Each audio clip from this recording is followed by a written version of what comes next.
నమస్కారమండి.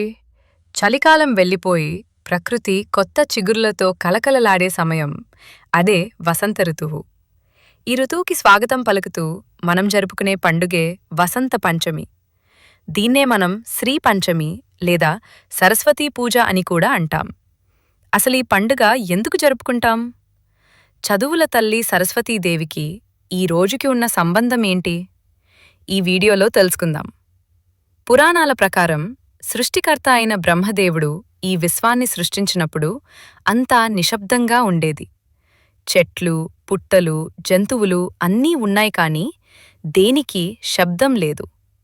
విశ్వమంతా మూగబోయినట్లు అనిపించింది. ఈ నిశ్శబ్దాన్ని చూసి బ్రహ్మదేవుడికి సంతృప్తి కలగలేదు. వెంటనే ఆయన తన కమండలంలోని నీటిని గాలిలోకి చల్లాడు. ఆ నీటి బిందువుల నుండి చేతిలో వీణతో, తెల్లని వస్త్రాలతో ఒక అద్భుతమైన శక్తి ఉద్భవించింది. ఆమె మాత సరస్వతి. అమ్మవారు పుట్టగానే తన వీణను మీటారు. ఆ నాదం విని విశ్వం మొత్తం శబ్దంతో నిండిపోయింది. గాలికి ఓ శబ్దం, నదికి ఓ గలగల, పక్షుల కిలకిలలు మొదలయ్యాయి. బ్రహ్మదేవుడు సంతోషించి ఆమెకు వాగ్దేవి అని పేరు పెట్టారు. ఆమె జన్మించిన రోజే మాఘశుద్ధ పంచమి.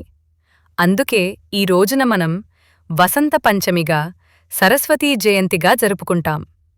ఈ పండుగలో పసుపు రంగుకి చాలా ప్రాముఖ్యత ఉంది. ఎందుకంటే వసంత ఋతువులో పంటలు పండి పొలాలన్నీ పసుపు వర్ణంలో మెరిసిపోతుంటాయి. పసుపు రంగు జ్ఞానానికి, సాత్విక గుణానికి ప్రతీక. అందుకే ఈరోజు అమ్మవారికి పసుపు రంగు పూలు, పసుపు రంగు నైవేద్యాలు, కేసరిబాత్ లేదా పులిహోర్ సమర్పిస్తారు. ముఖ్యంగా విద్యార్థులకు ఇది చాలా పెద్ద పండుగ. చాలామంది తల్లిదండ్రులు తమ పిల్లలకు ఈరోజే అక్షరాభ్యాసం చేయిస్తారు. పుస్తకాలు, పెన్నులు అమ్మవారి ముందు ఉంచి పూజ చేస్తారు. సో ఫ్రెండ్స్, కేవలం పూజ చేయడమే కాదు, మనలో ఉన్న అజ్ఞానాన్ని పోగొట్టుకుని కొత్త విషయాలు నేర్చుకోవడానికి ఆరంభం పలకడమే నిజమైన వసంత పంచమి. మీ అందరికీ వసంత పంచమి శుభాకాంక్షలు. ఈ వీడియో మీకు నచ్చితే లైక్ చేయండి, మీ ఫ్రెండ్స్కి షేర్ చేయండి. ఇలాంటి మరిన్ని ఆసక్తికరమైన వీడియోల కోసం మన ఛానల్ని సబ్స్క్రైబ్ చేసుకోండి.